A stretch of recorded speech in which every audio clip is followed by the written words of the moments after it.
and welcome everyone to Women's Health Tech Wednesdays. I am your host, Nina Joshi, and I am very excited for today's guest. But before I introduce our lovely guest today, I wanted to make a couple of quick announcements. We have our Breakthrough Innovators Challenge coming up. All of the applications are live right now, so please be sure to check that out. We also have our April Symposium coming up at the end of the month. All the registration information is in the chat. And we also have our Breakthrough Board Alliance membership as well. If you are interested, please use the QR code to get more information. And so with that, I would like to bring on our lovely guest, Jamie Meyerson, who is the VP of Network Strategy and Operations at Maven. And as you know, we love questions here at Women's Health Tech Wednesdays. So if you have any for Jamie during the conversation, please feel free to add them in the Q&A section or the chat, and I will make sure that we get to it. So with that, we'd like to formally bring on our guest. Jamie, thanks so much for being here.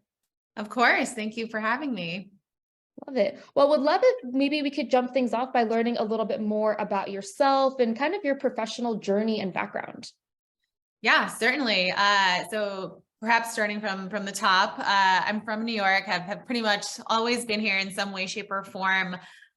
Starting really in undergraduate, I was always interested in healthcare broadly defined, more so at that time from actually a policy and journalism angle, but wanting to gain more experience in actually building and scaling programs or solutions. I began my career as a management consultant, general management, really building up business acumen, learning ways of the world, focused mostly on growth strategy. And took the opportunity during business school to really focus squarely back on health tech. At that time, mostly from a global health enterprise tech value-based care perspective. I did my MBA at Columbia University, and upon graduation, took a role at Mount Sinai Health Partners, which is based in New York, affiliated part of the Mount Sinai system. Most of you are likely familiar with, but it was a smaller commercialization team that was really focused on building products and partnerships to accelerate value-based care. So I was working on things like total joint replacement and specialty bundle and more of like a BD, a clinical product capacity. And after 2 years with that group, great experience learning healthcare, made the jump to my first startup at Maven Clinic about a little over 3.5 years ago at this point. Wow. Yeah, I joined when it was about 60 people all in, and now it's pushing 550, I think is the last count. And really brought my experiences in healthcare and business to build and scale the clinical network, in addition to all of the supporting infrastructure and teams to now operate in all 50 states and international. So I'll pause there. I'm happy to talk a bit more about Maven Clinic being the largest virtual services platform supporting women's and family health, in addition to my role or anything else that might be useful to this group, and questions welcome. Yeah, I think would love to hear both actually. I think would love to hear more about Maven and kind of the impact that Maven is hoping to solve, especially through telehealth, and then also your role and kind of how you help drive that mission. Yeah, definitely. So kind of as mentioned, Maven's whole goal is filling gaps in care and driving outcomes, supporting any path to parenthood. So what does that mean? I think a question oftentimes when I'm talking to clinicians, they'll say, well, can't deliver a baby through a screen. Our chief medical officer loves to say that, and you're correct, you cannot do that. But there are so many questions that come up throughout the maternity journey, the path to parenthood journey, starting at fertility, preconception, thinking about having a child, thinking about not having a child, thinking about egg freezing, the adoption journey, the surrogacy journey, all the way through maternity, postpartum, parenting, pediatrics, and now actually all the way up through menopause. So Maven is meant to be a full suite platform supporting all of those journeys, largely through virtual services that I'll define for now as asynchronous and synchronous care with over 30 plus specialties on our platform. Wow. So I think that is a unique differentiator of Maven, where I think there is platforms that have MDs or nurse practitioners that you're likely familiar with in this space, OBGYNs, pediatricians, midwives, nurse practitioners. but half of Maven's specialties are actually really coaching and education focused that typically are not included in the same breath as the MDs on a virtual services platform. So things like lactation consultants, career coaches, doulas, physical support coaches, sex coaches, again, really to provide or to be able to answer any question that you might have.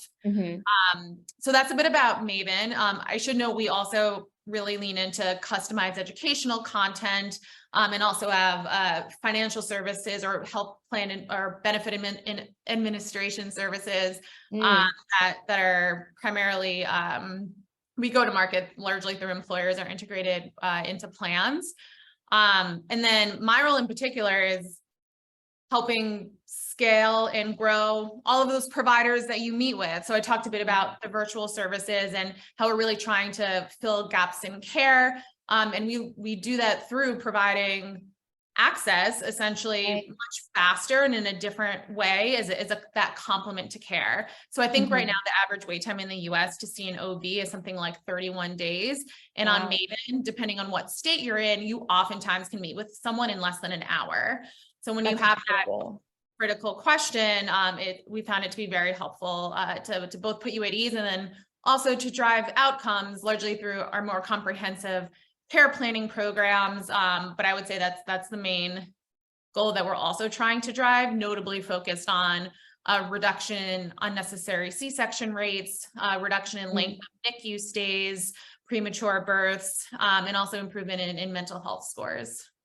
Absolutely. I mean, that sounds so comprehensive. And I really love how things like education and some of those social or support services are kind of baked into the model.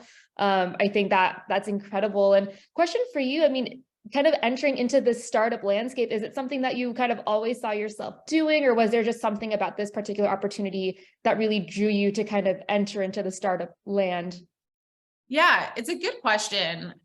I think I always knew I wanted a startup experience. I think a lot of people might say that. I didn't know exactly what it looked like, but I knew coming from consulting, I had worked with big companies on big problems. I had done some global health work in business school that qualified as the smaller startup realm, and then worked at a startup within a larger system, which still has a very different feel. So I feel like when it came time to look for new opportunities, I was very much focused on startups in the New York City area, focused on care model innovation with a leadership team I believed in, with a mission I believed in, and Maven quickly rose to the top of that. That's incredible. I think, that makes a lot of sense. I think kind of going off of the values is like the guiding point is always, I think, a great direction. Wanted to also ask you kind of within your role, and just, I think as you've demonstrated really the expansion of Maven and how it went to 60 with you and now over 500, I wanted to kind of get a sense from you, what has it been like to manage, maybe really, really small teams in the beginning of your career to now larger teams? What has that transition been like for you? Yeah, definitely a learning curve. So when I talk about the growth of Maven, when I joined, it was around 60 now, so we're 550. There's also growth of our provider network that's not counted in that figure. So I think when I joined, it was, I can't remember exactly, 100, 200 really active providers with a long tail, and now it's really over 700.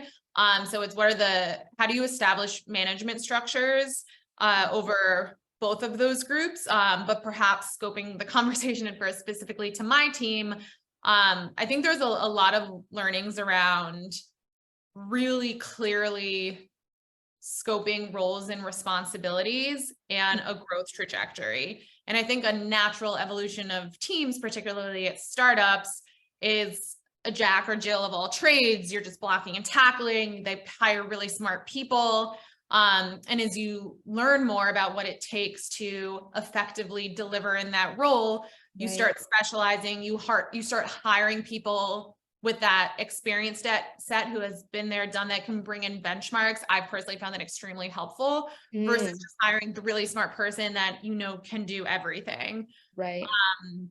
So that's certainly a learning around role definition. And then also being flexible. There are really tough management questions, concepts that will come up. There's also a lot of sharing Legos. I feel like that article is very popular in the startup community, but I think at this point I've probably defined, built out, and handed off at least 4 different verticals or teams, depending on how you want to define them. As we as a business think about scale, right? So what worked when you were 60 people is different than what works when you're 550 people across people, process, and tooling. Yeah. And then question for you too. I mean, as you have grown, even as a leader in the organization, when you think about like your own personal management style or kind of the leader that you want to be, has that also evolved as well? Yeah, it's a really good question. I think a few comments there. Managing someone that's an associate is very different than managing someone that's a director, which seems obvious, but just to name it, because especially by the time when I came to Maven, I had managed more junior people and had supported teams, but Maven was really my first time building and scaling my own team from scratch. So with that said, I think associates just need a lot more coaching, more frequent feedback. You need to kind of lean in more. And typically in my experience, director level, really manager up, senior manager, are really focused on career growth, and they might have more articulated points of view on where they want their career to go. So a lot of the conversation there is how to paint that path, how to get them there. And that can actually be hard as a startup, because it's a lot easier at a big company where it's like, all right, you're associate, senior associate, manager, senior manager, director. There's 2 years in between all of those. You have this exact job architecture, and then you'll be promoted. A lot of times like that next level just didn't exist. We're rescoping constantly. So being able to support my team through those conversations and instill some sort of confidence that I will always advocate for them, try to carve the paths that work best for their career ambitions is really important.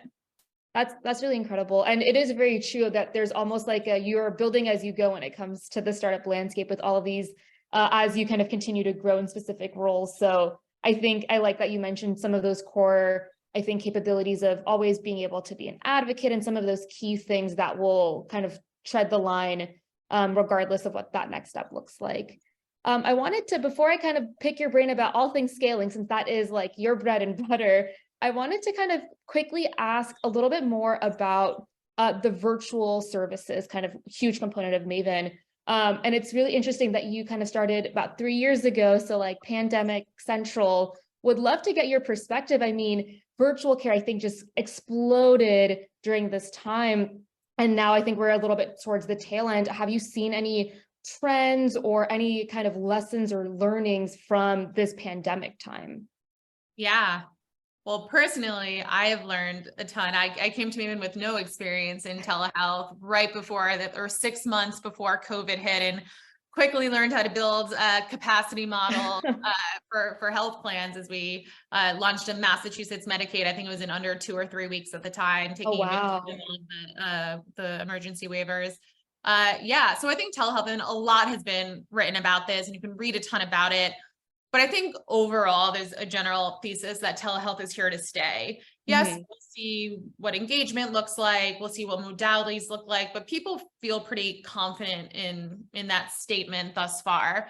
I think there has been recent reports that kind of cite user preference being perhaps more for asynchronous or telephonic. My personal point of view is that meet members where they are. If they want to use video, use video. If they want to lean into message, use message. I think the most successful products will be able to do that and to kind of help triage or connect member to care in the best way that meets their needs up front. But yeah, it's building and scaling a telehealth network with the tailwinds and headwinds, depending on what you want to put it, of COVID has been a huge learning. And I think when I think about scaling a network, I think about operational considerations, regulatory considerations, and financial considerations. And they're not even as clean as that, to be honest, because a lot of the operational and regulatory implications have really strong financial impacts. Like everything comes down to that. But on the operational side, some things to note are really deciding what specialties you want to offer in what states with what wait times.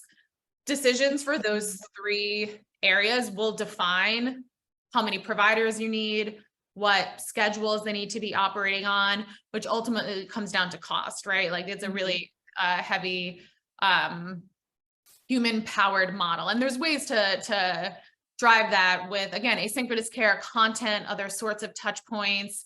But I would say that one is top of mind. And when enabling those decisions outside of the financial piece, but focusing more on the regulatory piece, Right. there's a lot to learn there and be on top of in terms of licensure, scope of practice, how you're ensuring, how you're monitoring, how you're driving quality. Because at the end of the day, it's not just how can I grow the number of providers by 50%. It's how do you grow the number of providers by 50% while maintaining 90 plus NPS, while ensuring quality, while meeting your outcome standard, while reducing your churn rate so your acquisition cost is lower. Right. So there's a big schema into scaling a network, but it's certainly been an interesting ride, and will continue to be as we build our product. Yeah, absolutely. Before we because I would love to learn a little bit more, and I think you kind of mentioned it, the 3 kind of components that kind of go into building this type of infrastructure, kind of the regulatory, the financial, the operational. When you were kind of building those, these things from scratch, were there any interesting hurdles or challenges that you could share for maybe folks that are themselves kind of interested in building some kind of telehealth platform that would love to learn from someone that's done this before? Yeah. All 3 of those were big hurdles and challenges. I think also it's interesting, fast forwarding 3.5, 4 years from when I started, just to note there are third-party networks, rental networks that didn't really exist in the way that they did when I first joined, or when Maven was kind of building itself from the ground up. I think its 9th birthday is this Friday. Oh, wow. So things like a Wheel or a SteadyMD that have put out some recent partnership announcements with Amazon Care. Like their bread and butter is building and scaling a provider network that can plug into your product and you can access it. There's trade-offs there largely around cost and control, specialty. So I think something that's interesting and challenging for Maven is there really aren't many platforms out there that offer the breadth and depth of specialties that we do. So it's not like I could turn to one of those players and use them to fully power our network. Right. But there's probably more hybrid approaches where you might say, all right, I want to make sure that I have a nurse practitioner available every second of every day to do triage or handle emergency cases. And in order to power that, you can make that decision, or at least do the analysis of, does that make sense volume wise to hire someone full-time, choose a rental network, choose a combination. So yeah, I would say that's something that's kind of evolved over time. And then on the licensure, regulatory, credentialing piece, that is a big lift. Like have strong in-house counsel, have strong in-house compliance, make sure you kind of understand what's going on. I feel like I know more about that than I ever thought I would. A lot of interesting nuances around scope of practice and what can and can't be done. Wow, that's amazing. And I also have a question. You had kind of mentioned this about, just the variety of breadth that you have with the platform, from the education to all of these very specialized services. And I'm very curious, when you think about a Maven customer, maybe starting in with fertility and kind of, continuing the journey with you all, postpartum into pediatrics, have you noticed, or is there any changes in how they want to receive care through Maven or telehealth services? So are there specific milestones where, folks tend to just want the light touches, the asynchronous, just give me the birth control, the fertility meds, and I'll be on my way, versus I really want this in-depth touch point? Have you kind of noticed any ebb and flow through a journey? Yeah, that's a good core engagement question. And we do track the number of touch points we have with a provider visit, with an article, with their care advocate or care navigator. Off the top of my head, I can't think of any very explicit differences in how a Mhm. member wants to engage. And again, I think it's kind of meeting them where they are. Absolutely. I will say, and I haven't really mentioned this as much, but I talked a lot about the 30 specialties in the provider network that we have. We also have an incredible care navigation, care advocate component where you, as a new member to Maven, your first point of contact will be an intro appointment with a dedicated care advocate. Oh, They'll take you wow. through all the offerings that Maven has. They're also trained in different motivational interviewing techniques. They have a variety of different backgrounds, and again, can help connect you to care, can help meet different like demographic preferences that you might have when looking for a provider. So that's also a hallmark. And kind of where I'm going with this is if you want to engage with a provider in a specific way, you can always voice that to your care advocate and they'll make sure that Mm. you get the care you need.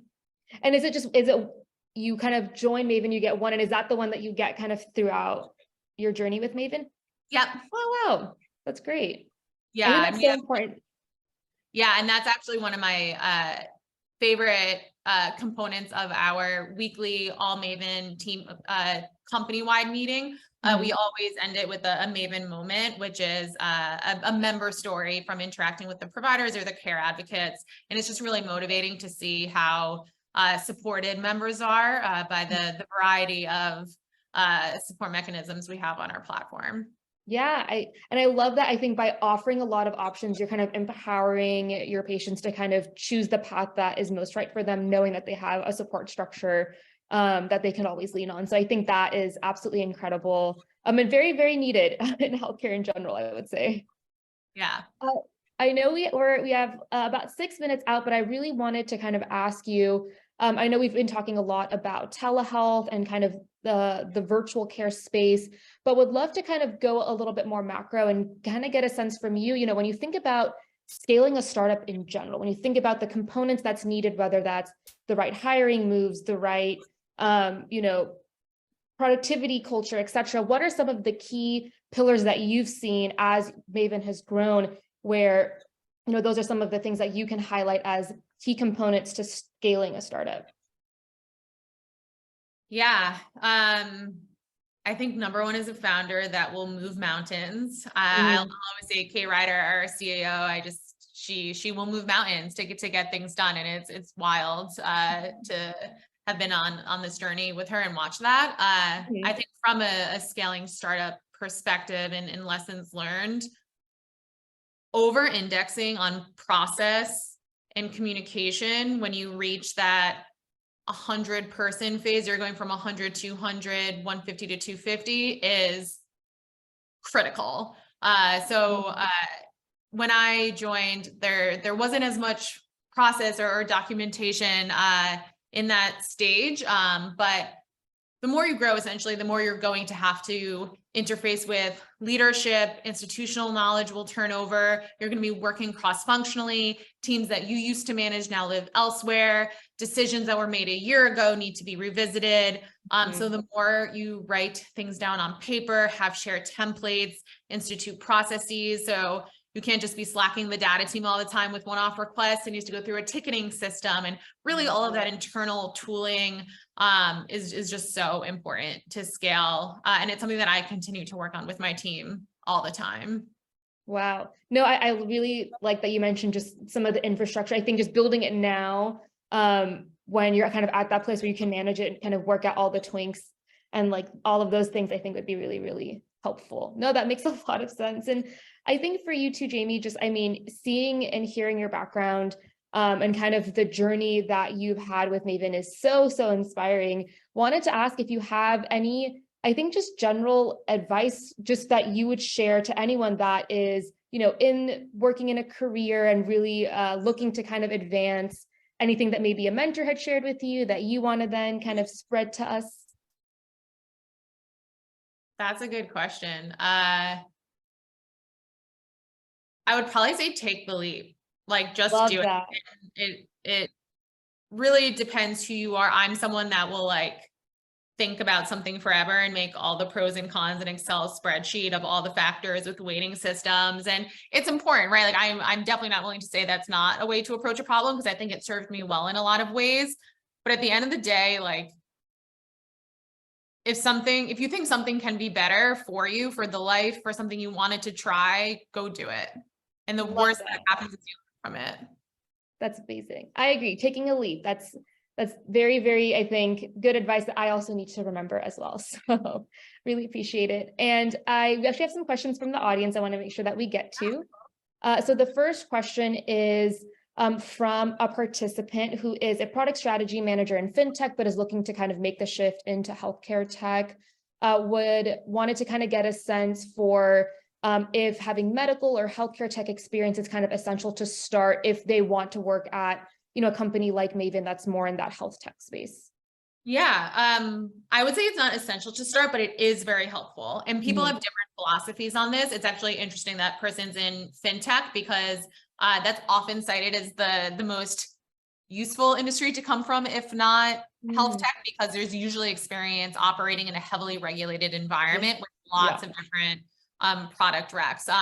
But we actually just brought aboard a senior VP of operations who's excellent and does not come from a healthcare background, but does come from a transportation and real estate background, other heavily regulated businesses with really strong startup and operating experiences as well. So I would just index on the startup experience that you have to date. That's incredible. And then we have another question. Anything you wish you knew or had done when you started your journey?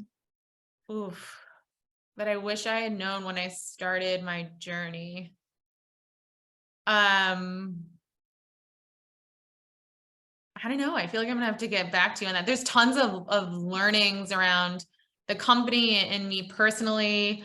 I think the general mantra of everything's gonna be okay. That like you have agency over your decisions, over kind of what you're working on. But I think generally just knowing like trust yourself, trust your values, trust your gut, trust you can change something if you don't like the way it's working, communicate. And that if you do all of that, like everything will be okay. I love that. I feel like that's a great way to end our discussion. Just trust yourself and everything will be okay, I think is very, very powerful words. I really wanted to thank you, Jamie, for hopping on and being able to chat with us today. What an insightful conversation, and happy early birthday to Maven. Very exciting. Thank you. Yeah, it was great to chat with you, virtually meet everyone, but always feel free to reach out via LinkedIn. I'm very reachable. Perfect. And for everyone, Jamie's LinkedIn is in the chat. So if you are interested, please be sure to follow her on LinkedIn.